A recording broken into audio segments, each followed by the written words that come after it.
Ассалаумағалейкум, құрметті қазақ елінің орта жастағы және үлкен ағалары, елге үлгі болатын үлкен кісілер. Мына аялдамада тұрмын қазір мен. Мына жерде шиша тұр, көріп тұрсыздар.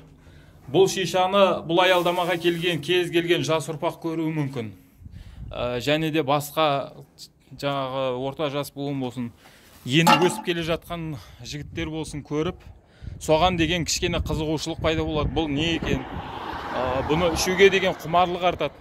Сондықтан қай жерде жүрсеңіздер де өздеріңіз тығылып ішсеңіздер екен, еш болмаса басқаларға жаңағыдай осы ішкен жақсы, бұл дұрыс деген нәрсе қалыптастырмаса екен.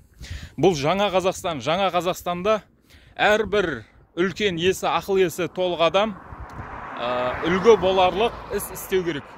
Сондықтан да құрметті ағалар, бауырлар, бұндай істерді көрсетпей, өзіміз қоя алмасақ та көрсетпей істесек екен. Жақсы аман болыңыздар.